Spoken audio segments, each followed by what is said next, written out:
بسم اللہ الرحمن الرحیم۔ السلام علیکم ورحمۃ اللہ وبرکاتہ۔ دار ارقم اسکولز کی آن لائن کلاسز میں خوش آمدید۔ کوشش کریں کہ زندگی کا ہر لمحہ اپنی طرف سے سب کے ساتھ اچھے سے اچھا گزرے، کیونکہ زندگی نہیں رہتی، اچھی یادیں ہمیشہ رہتی ہیں۔ اللہ رب العزت سے دعا ہے کہ وہ ہم سب کو اچھائی اور بھلائی کے راستے پر چلنے کی توفیق عطا فرمائے، آمین۔ گزشتہ لیکچر میں ہم نے قواعد و انشاء سے تفہیم عبارت نمبر 1 اور 2 کی تھی اور ان کے سوالات کے جوابات بھی کیے تھے۔ آج ہم تفہیم عبارات میں سے عبارت نمبر 3 اور 4 پڑھیں گے اور ان کے سوالات کے جوابات کریں گے۔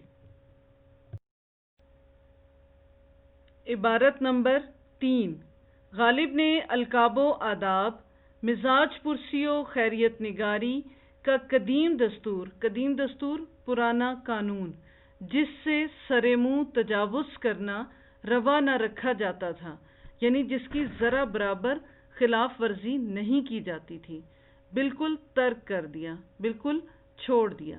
یہ بات نہیں کہ یہ باتیں لکھتے ہی نہ تھے، مگر ان قاعدوں کے اور ان کی ترتیب کے پابند نہ تھے۔ القاب و آداب بالکل چھوڑ دیتے اور اول سطر سے مضمون شروع کر دیتے تھے۔ کبھی لکھتے تھے تو نئے مختصر موضوع القاب لکھتے تھے، مثلا میاں، برخوردار، بندہ پرور، مہاراج، پیر و مرشد، بھائی صاحب۔ اس سے زیادہ لکھا تو میری جان کے چین، میاں سرفراز حسین، میرے مہربان، میری جان، مرزا تفتہ، سخندان۔ کبھی یہ سب غائب اور خط اس طرح سے شروع، صاحب تم کیا چاہتے ہو، یا مار ڈالا یار تیری جواب طلبی نے۔ اسی طرح دعا، سلام اور اپنا نام اور تاریخ تحریر لکھنے میں بھی کوئی پابندی نہ تھی۔ سوالات۔ سوال نمبر 1، آپ کے خیال میں خط کے ضروری حصے یا اجزاء کیا ہیں؟ جواب، خط کے ضروری حصے درج ذیل ہیں: مقام روانگی، تاریخ، القاب و آداب، نفس مضمون، اختتام، مکتوب، لکھنے والے کا نام، مکتوب لے کا پتہ۔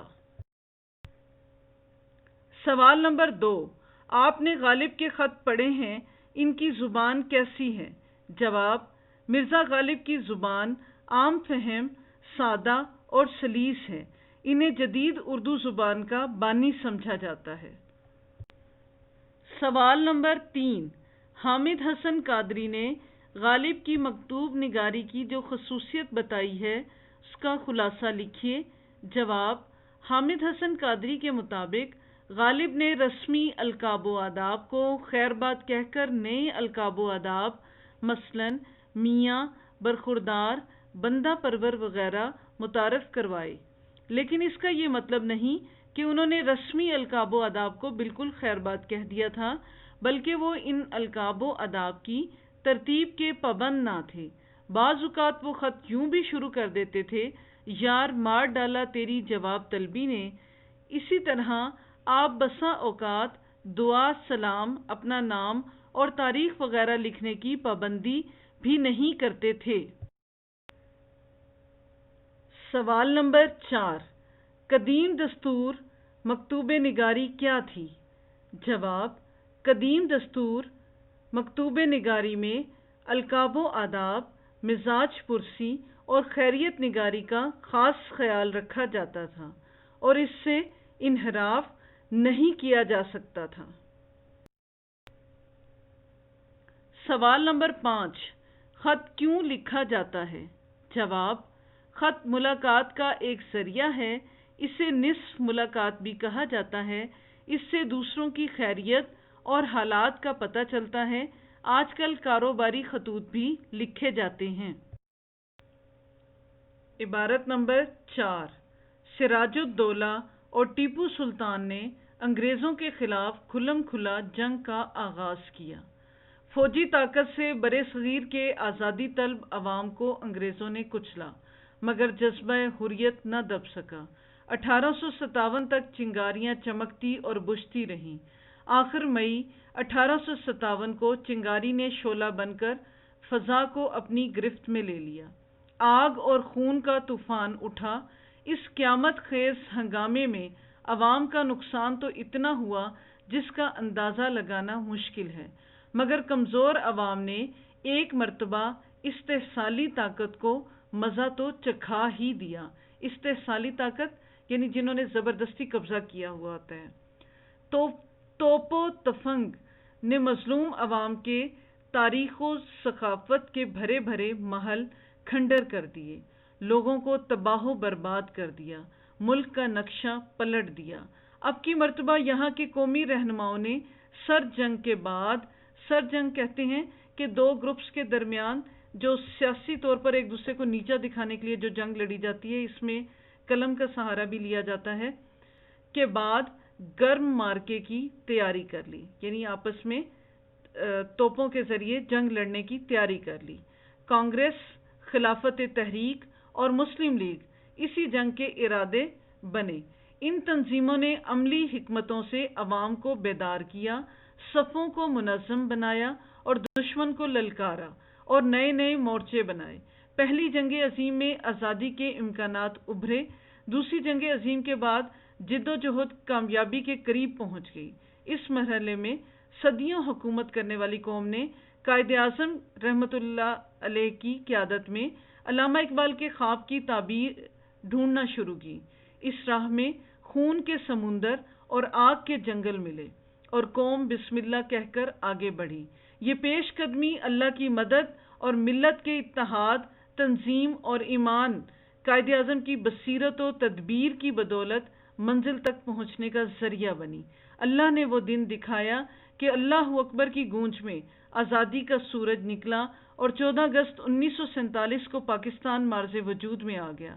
اسلامی عقائد و افکار، اسلامی تہذیب و ثقافت، اسلامی قانون و نظام، عدل و حکومت کے لیے اللہ نے اپنے محبوب نبی آخر الزماں صلی اللہ علیہ وآلہ وسلم کے طفیل مسلمانوں کو ایک مرتبہ پھر سربلندی و افتخار سے نوازا۔ سوالات۔ سوال نمبر 1، سراج الدولہ اور ٹیپو شہید کے بارے میں ایک مختصر پیراگراف لکھیے۔ جواب: نواب سراج الدولہ بنگال کا جبکہ سلطان ٹیپو ریاست میسور کا حکمران تھا۔ سراج الدولہ اور سلطان ٹیپو شہید مسلمانوں کے قومی ہیرو ہیں۔ انہوں نے آزادی کی خاطر انگریزوں سے مسلسل جہاد کیا۔ انگریزوں نے طاقت کے بلبوتے پر مسلمانوں کے جذبہ آزادی کو ختم کرنا چاہا تو سراج الدولہ اور سلطان ٹیپو نے غیرت ملی سے سرشار ہو کر جذبہ آزادی کی جنگ لڑتے ہوئے شہادت کا رتبہ حاصل کیا اور ہمیشہ کے لیے آزادی و حریت کی روشن مثال چھوڑ گئے۔ سوال نمبر 2، 1857 میں آزادی کے علم برداروں کا کیا نقصان ہوا؟ چند سطروں میں لکھیے۔ جواب: 1857 میں آزادی کے علم برداروں مسلمانوں کا بالخصوص بے حد نقصان ہوا۔ لوگوں کے گھر بار تباہ و برباد ہو گئے، تہذیب و ثقافت کے مراکز اجڑ گئے، ملک تباہی و بربادی کا منظر پیش کرنے لگا۔ لیکن اس سب کچھ کے باوجود کمزور عوام نے غاصب انگریزوں کے غرور و تکبر کو خاک میں ملانے کی بھرپور جد و جہد کی۔ سوال نمبر 3، علامہ اقبال مرحوم کے خواب سے کیا مراد ہے؟ جواب: علامہ اقبال کے خواب سے مراد تصور پاکستان ہے جو انہوں نے 1930 میں الہ آباد میں پیش کیا۔ اس تصور میں برصغیر کے مسلمانوں کی الگ آزاد ریاست قائم کرنے کا خاکہ موجود تھا۔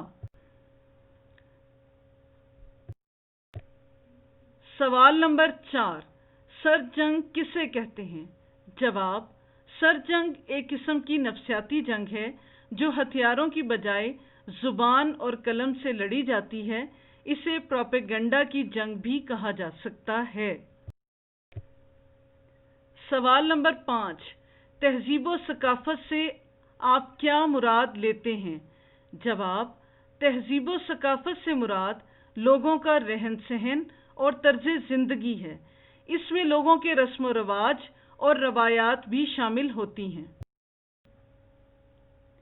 تفہیم عبارت نمبر 3 اور 4 مکمل ہوئی۔ سوالات کے جوابات بھی کر لیے ہیں۔ اپنا خیال رکھیے گا۔ اللہ تعالی ہم سب کا حامی و ناصر ہو۔ اللہ حافظ۔